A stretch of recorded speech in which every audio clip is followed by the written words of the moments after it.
Hello everyone. तो MP TET चयन परीक्षा 2025 में पर्यावरण सीरीज का ये छठवां वीडियो और इसके पहले हम लगभग 5 वीडियो अपलोड कर चुके हैं। आई होप आपकी तैयारी बेहतर चल रही होगी पहले से। और आज हम प्रैक्टिस करेंगे वही हमारे 30 इंपॉर्टेंट क्वेश्चंस की जो एग्जाम के लिए हो सकते हैं बेहद इंपॉर्टेंट। चलिए शुरू करते हैं आज की वीडियो।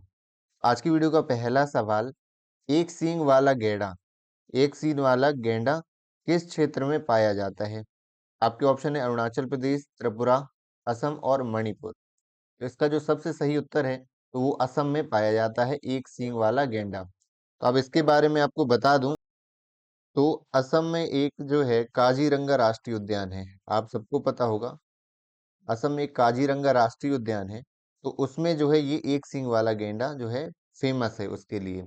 और काजीरंगा राष्ट्रीय उद्यान जो है इसलिए फेमस है क्योंकि ये जो है यूनेस्को यूनेस्को की साइट में जो है 1985 में जो है ये दर्ज किया गया है, इसलिए प्रसिद्ध है। तो एक सींग वाला गैंडा किस क्षेत्र में पाया जाता है?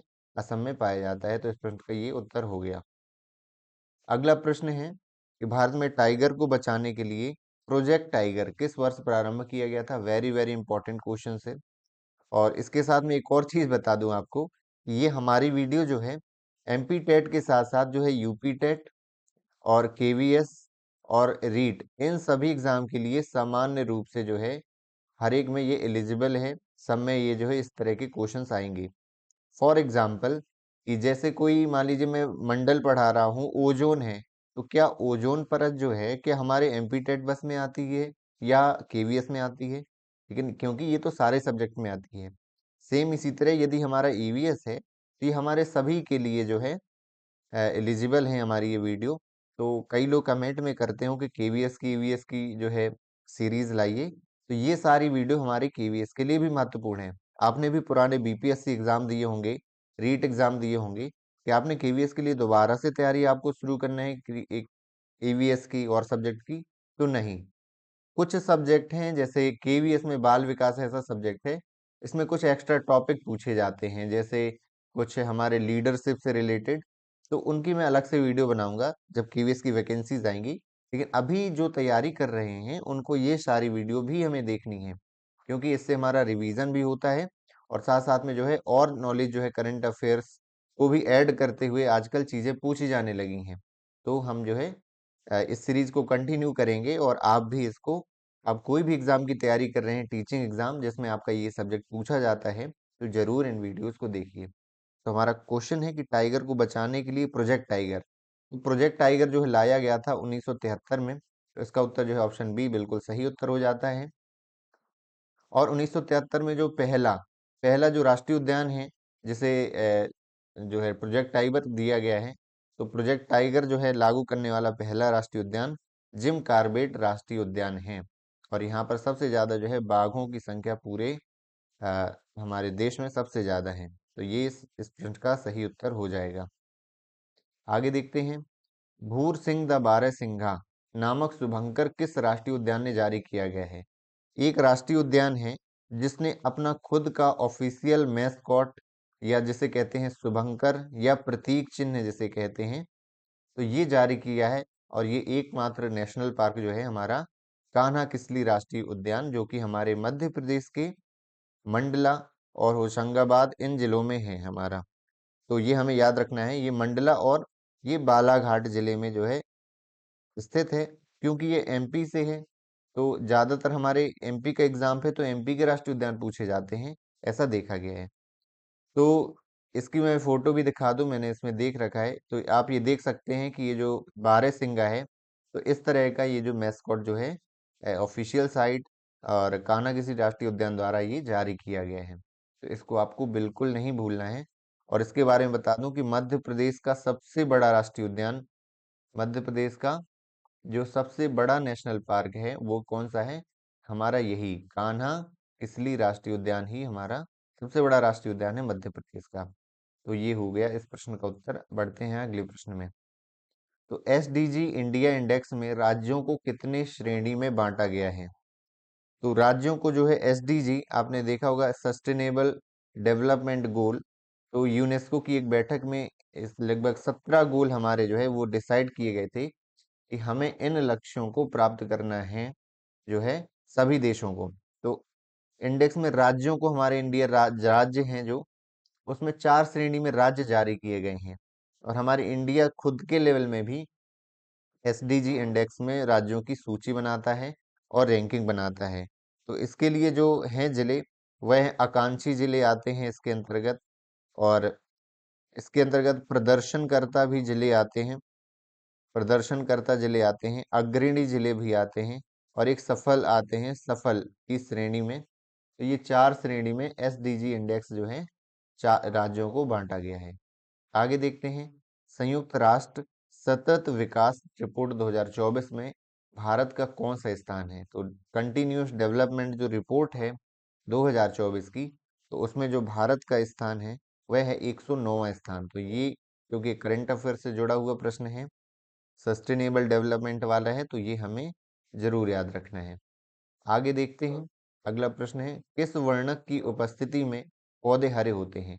अब मैं बता दूं, आप चाहे स्किन का कलर हो, चाहे पेड़ पौधे, कोई भी कलर हो सब्जियों का, उसमें कोई ना कोई वर्णक जरूर पाया जाता है। वर्णक प्रोटीन से बने होते हैं। तो पौधे का जो हरा रंग है वह हमारा क्लोरोफिल जो है वर्णक, इसकी उपस्थिति में पाया जाता है, ये आपको पता है। इसके साथ एक और इसमें क्वेश्चन बनता है कि कौन सी धातु पाई जाती है? तो मैग्नीशियम धातु पाई जाती है क्लोरोफिल में। इसके साथ हम देखते हैं कि जो लाइकोपिन है, ये हमारा जो है हमारे टमाटर और पपीता, इन जो है सब्जियों में पाया जाता है। लाइकोपिन लाल कलर देता है। हम बात करें कैरोटीन की, तो ये जो है गाजर में और आम में, क्योंकि ये लाल पीला नारंगी ये कलर देता है कैरोटीन, तो गाजर और आम में पाया जाता है। वही बात करें एंथो, ये नाम है इसका, एंथोसाइनिन, एंथोसाइनिन भी जो है हमारा, ये कलर देता है नीला और बैगनी, नीला बैगनी कलर देता है। इसके कारण ये जो है जामुन में पाया जाता है। वहीं स्ट्रॉबेरी में भी एंथोसाइनिन जो है वर्णक उपस्थित होता है स्ट्रॉबेरी में। तो ये जो है फैक्ट आपको याद रखने हैं। और क्वेश्चन था कि हरे पेड़ पौधे किस वर्णक में रहते हैं? तो क्लोरोफिल की उपस्थिति के कारण हरे पौधे रहते हैं, उनकी पत्तियों का रंग हरा होता है। मानवीय गतिविधियां जो पृथ्वी पर जलवायु परिवर्तन के लिए जिम्मेदार हैं, तो वो कौन सी गतिविधियां हैं जो जिम्मेदार हैं जलवायु परिवर्तन के लिए? तो एरोसोल कैन का उपयोग करना, वनों को जलाना, या कृषि क्रियाकलाप। तो कहीं भी इस तरह का एक जैसे हमें ऑप्शन दिखते हैं, तो ये सभी जो है ऑप्शन हमारा हमेशा ही सही होता है, लगभग 90% केसेस में। एरोसोल आप समझ गए होंगे, कहीं भी जहाँ हम स्प्रे का यूज करते हैं, चाहे हम हेयर स्प्रे हो, चाहे परफ्यूम हो, चाहे हेयर स्प्रे हो, डाई स्प्रे हो, और कहीं भी दवाओं ड्रग्स में भी इस्तेमाल होता है, दवाओं में, तो ये सब जो है एरोसोल कहलाता है। वनों को जलाना आप समझ गए होंगे, कृषि की एक्टिविटी है, पराली जलाना, तो ये सब जो है जलवायु परिवर्तन के लिए जिम्मेदार एक कारक माने जाते हैं। वैसे तो बहुत सारे कारक हैं, लेकिन ये भी उसमें एक शामिल है। यूफोर्बिएसी फैमिली, ये उसका वानस्पतिक नाम है। यूफोर्बिएसी फैमिली जो है, इसका एक फसल है बायोडीजल। कौन सी फसल बायोडीजल उत्पन्न करने के लिए जानी जाती है? तो कॉपर लीफ, जेट्रोफा, कैंडलनट ट्री, या सर्पगंधा। तो इसका जो सही उत्तर है वह है जेट्रोफा। तो आप जानते होंगे कि जेट्रोफा, ये सुना हुआ है, भारत सरकार इसको बहुत प्रमोट कर रही है, इसकी फसलों को, फसल उगाने के लिए किसानों को, क्योंकि इससे जो है क्या प्राप्त होता है? बायोडीजल। और ये एक ईंधन है। कैसा ईंधन है? जैव ईंधन है। और इससे क्या जो है हमारे जो है ईंधन की समस्या दूर हो सकती है काफी हद तक। तो इसको प्रमोट किया जाता है। आपको मैं जेट्रोफा बताऊं तो ये किस तरह के फल होते हैं जेट्रोफा, और उसके बीजों से जो है ये बायोडीजल बनाया जाता है। ये लिखा है जेट्रोफा प्यूरिकस ऑयल। तो ये हमारा एक ईंधन है, जैविक ईंधन है। तो इस प्रश्न का जो सही उत्तर है वह क्या हो जाएगा? जेट्रोफा हो जाएगा। आगे देखते हैं, जड़ी बूटियों की रानी जो है किसे कहा जाता है? और इसका औषधीय पौधे हिंदू धर्म में अधिक महत्व है, और वानस्पतिक नाम इसका क्या है? ओसिमम सेक्टम। तो किसका वानस्पतिक नाम जो है ओसिमम सेक्टम है? तो ये जो है तुलसी हमारी जो है सबसे अधिक औषधीय गुण पाया जाता है। हिंदू धर्म में बहुत इसका महत्व रहता है, इसकी पूजा भी की जाती है। डेली कई लोग जो है पूजा करके इसमें जल चढ़ाते हैं, तो धार्मिक इसका महत्व है और औषधीय महत्व तो है ही साथ में साथ। आगे देखते हैं, पीने के लिए सुरक्षित जल को क्या कहते हैं? तो ये बहुत आसान सवाल है। ताजा जल, पीने योग्य जल, आसुत और नल। कई लोग क्या है, ये सिली क्वेश्चन होने के कारण इसको आसुत जल लिखाते हैं, लेकिन ये जो है ये इस प्रश्न का उत्तर नहीं है, क्योंकि आसुत जल वो कहलाता है जो आपके मेडिकल में काम आता है। आपने देखा होगा कई बार मेडिकल में इंजेक्शन रहता है, उसमें डालने में काम आता है। कौन सा? आसुत जल। और आसुत जल के बनाया कैसे जाता है? किसी नॉर्मल जल में जो है वाष्पन क्रिया और भी क्रियाओं द्वारा उसके खनिज लवण हटा लिए जाते हैं। खनिज लवण जो उपस्थित होते हैं हटा लिए जाते हैं। इसलिए एक और क्वेश्चन आता है, इसमें यदि हम करंट डालें, करंट का वायर, तो वो इसमें प्रवाहित नहीं होता है। किसमें? आसुत जल में। इसका जो सही उत्तर वैसे तो नॉर्मल हमारा यही है, पीने योग्य जल या पेय जल भी बोलते हैं, लेकिन इसके साथ आपको एक और ये एक्स्ट्रा जो है जानकारी आपको मिल गई। यदि पता होगा तो आपका रिवीजन हो गया। 1984 में भोपाल गैस त्रासदी जो है किस गैस रिसाव के कारण हुई थी? ये आपको पता है, MIC, मिथाइल आइसोसाइनाइट। और यूनियन कार्बाइड जो कंपनी थी। और 2 या 3 दिसंबर 1984 में जो है एक गैस का रिसाव हो गया था। तो ये फैक्ट आपको याद रखना है, हमेशा ही पूछा जाता है। हमेशा क्वेश्चन बंधा हुआ ये रहता है और आते हैं हर एक एग्जाम में, कंपटीशन एग्जाम में आते ही आते हैं। विश्व पर्यावरण दिवस ये पता है 5 जून। इम्पोर्टेंट ये है कि 2024 की जो थीम है वो आपको याद रखनी है। तो इसकी जो थीम है, भूमि पुनः स्थापन, भूमि की पुनः स्थापना करना, और मरुस्थलीकरण और सूखा, ये दो समस्याएं हैं, इसको कम करना। तो ये आपको याद रखना है। ये इस वर्ष की जो है 2024 की थीम है कि भूमि पुनः स्थापन और मरुस्थलीकरण, सूखा कम करना। ये पर्यावरण दिवस 2024 की थीम है। आगे याद रख देखते हैं, MS स्वामीनाथन, ये आप जानते हैं कि हरित क्रांति के, भारतीय हरित क्रांति के जनक कहलाते हैं। तो MS स्वामीनाथन, तो ये एक क्या थे? पारिस्थितिकी हैं, पत्रकार हैं, पक्षी हैं या कृषि? तो हरित क्रांति किससे संबंधित है? कृषि से। तो ये भी स्वयं भी एक कृषि वैज्ञानिक ही थे। वहीं वैश्विक हरित क्रांति के जनक हम पूछें तो वो कौन है? Norman E Borlaug. कौन है? Norman E Borlaug. तो हमें क्वेश्चन जो है इस सीरीज के साथ साथ याद भी करते जाना है, बाद में नहीं सोचना है, हमें कंटिन्यूअस याद भी करते जाना है। तो हरित क्रांति के जनक MS स्वामीनाथन, वैश्विक हरित क्रांति के नॉर्मन ई बोरलॉग, ये कृषि वैज्ञानिक थे। इसी के साथ साथ बता दूं कि हमारे जो 1960 का दशक है, और 1960 का दशक मतलब 1960 से 70, 1960 से 1970, और जो एक वर्ष हम माने कि 1966 और 67 में सबसे ज्यादा हमारे हरित क्रांति पर बल दिया गया। और ये हरित क्रांति के जो है जनक है, इन्होंने स्थापना नहीं करी है, इन्होंने एक अपना योगदान दिया है हरित क्रांति को बढ़ाने में। आगे देखते हैं, अगला क्वेश्चन है, wild life institute of India ये कहाँ स्थित है? तो आपके ऑप्शन है अहमदाबाद, नई दिल्ली, कोयम्बटूर या देहरादून। तो हमारा जो wild life institute of India है, इसको हिंदी में कहते हैं वन्य जीव संरक्षण संस्थान। वन्य जीव संरक्षण संस्थान जो है हमारे देहरादून में, उत्तराखंड में जो है ये स्थित है। इसका उद्देश्य वही वन्य जीवों का संरक्षण करना।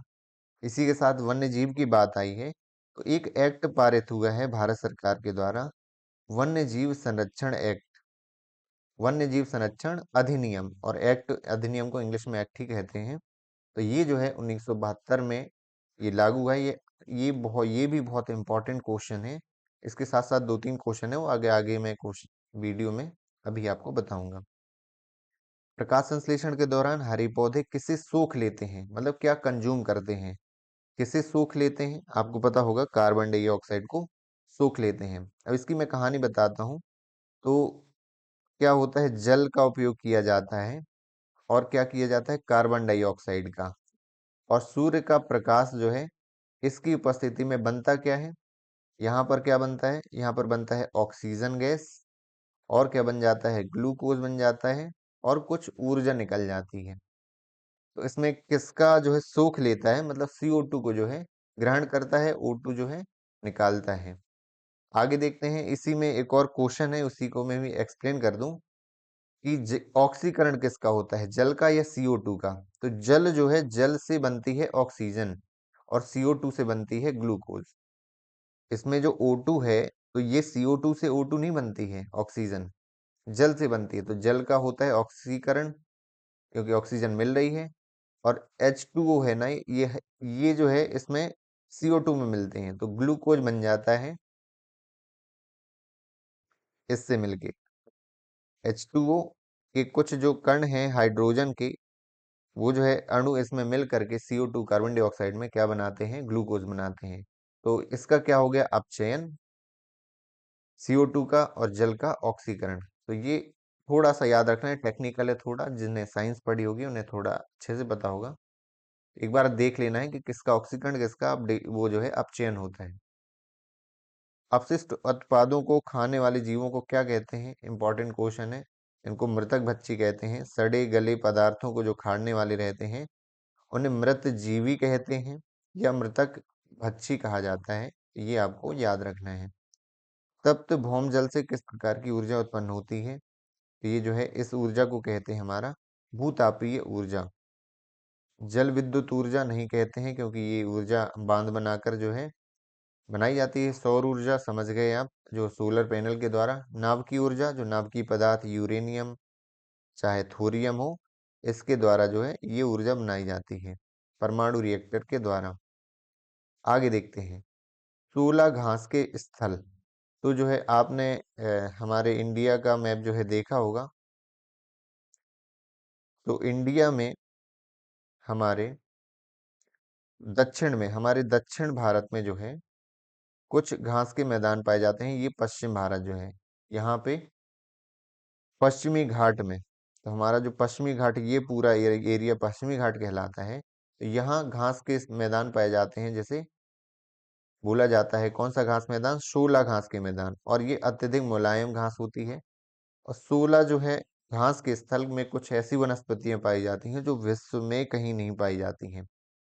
इसके साथ साथ पश्चिमी घाट के बारे में एक इम्पोर्टेंट फैक्ट ये है कि यहाँ सबसे अधिक भारत में जैव विविधता पाई जाती है। सबसे अधिक जो है जैव विविधता भारत में, आए प्रश्न कहाँ पाई जाती है, तो ये पश्चिमी घाट में पाई जाती है। और इसी के साथ साथ जो है ये एक हॉट स्पॉट तप्त स्थल में भी शामिल है। और तप्त स्थल किसे कहते हैं, जहाँ अत्यधिक जैव विविधता पाई जाती है। तो बढ़ते हैं अगले प्रश्न की ओर। तो भारत में पेलिकन पक्षी कहाँ प्रजनन करते हैं, तो ये आपके ऑप्शन है कुक्कारे वेलूर, नीलापट्टू, कुंथून और ये सभी। एक्चुअली ये क्वेश्चन जो है आया हुआ है यूपी टेट में, इसलिए इंपॉर्टेंट ये हो जाता है। तो इसका सही उत्तर जो है वह है उपरोक्त सभी। पेलिकन पक्षी के बारे में बता दूं, ये जो है साइबेरिया से, प्रवासी पक्षी आपने पढ़े होंगे कि साइबेरिया और जो है उत्तरी यूरोप, कहाँ से, साइबेरिया और उत्तरी यूरोप से ये पक्षी जो हैं प्रवास के टाइम जो है हमारे यहाँ इधर आ जाते हैं सर्दियों के टाइम, जब वहाँ सर्दियाँ होती हैं तब ये भारत आ जाते हैं। और भारत में इन तीनों जगहों पर जो है ये आकर अपना जो है आवास बनाते हैं। तो जो कोक्कारो बेल्लूर है ये हमारे कर्नाटक में है। नेलापट्टू जो है हमारे कहाँ पर है, आंध्र प्रदेश में है। और कुंथून कुलम ये हमारे तमिलनाडु में है। आप देख सकते हैं ये तीनों साउथ के जो हैं, तो साउथ में जो है साइबेरिया पक्षी हमारे आकर निवास स्थान, अपना आवास बनाते हैं। आगे देखते हैं, मिनी माता रोग ऐसी मछली खाने से होता है जिसमें अधिक मात्रा में, अब आपको ये केवल कंफ्यूज करने के लिए है, इंपॉर्टेंट तो है ही, लेकिन सिर्फ आपको मिनी माता रोग से ही पता होना चाहिए। ये होता है पारे की अत्यधिक मात्रा में शरीर में बढ़ने से ये मिनी माता रोग हो जाता है। तो ऐसी मछली खाने से होता है जिसमें पारा अत्यधिक मात्रा में पाया जाता है। वहीं आपको पता है आर्सेनिक जल की जो है अशुद्धता के कारण होता है, जल में मिल जाता है। और कैडमियम से क्या, कौन सा रोग होता है, इससे इटाई इटाई रोग होता है मनुष्यों में। तो ये इसके साथ साथ हमें याद रखना है। अगला प्रश्न है, ओजोन परत का अधिकतम ह्रास निम्न में से किस स्थान पर हुआ है, भूमध्य रेखा में हुआ है, उत्तरी ध्रुव में, दक्षिणी में, या इनमें से कोई नहीं। तो इसका जो सबसे सही उत्तर है वह क्या है, दक्षिणी ध्रुव में।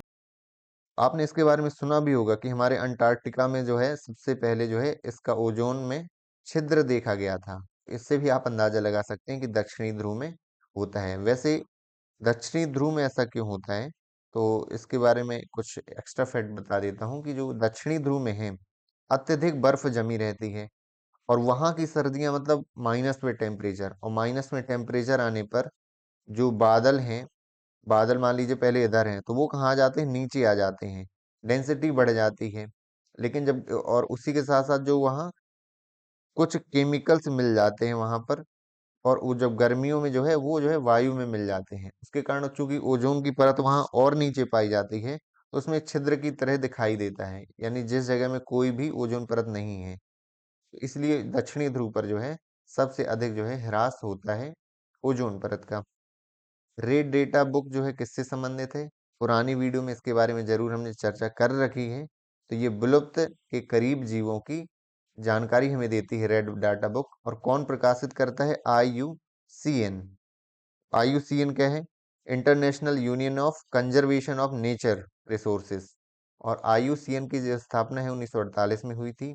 ये अपनी फेमस जो है रेड डेटा बुक जो है, हमारी रेड डेटा बुक जो है प्रकाशित करता है, और इसमें लगभग 9 प्रकार की प्रजातियां बना रखी हैं, संकटग्रस्त, ना जोखिमपूर्ण, इस तरह की 9 प्रजातियां बना रखी हैं। और भारत की भी बहुत सारी संकटग्रस्त और लुप्त प्राय में, जैसे बाज हो गया, इसके बाद गंगा डॉल्फिन हो गई, भारतीय शेर भी, बाघ में टाइगर भी इसमें शामिल है। इस तरह की कई सारी जातियां जो हैं IUCN की रेड डेटा बुक में भारतीय प्रजातियां शामिल हैं। तो ये हो गया इस प्रश्न का सही उत्तर। आगे बढ़ते हैं। किस गैस में वर्षा के पानी में घुलने से वर्षा का पानी अम्लीय हो जाता है, आपने सुना होगा एसिड रेन की बात की गई है ये।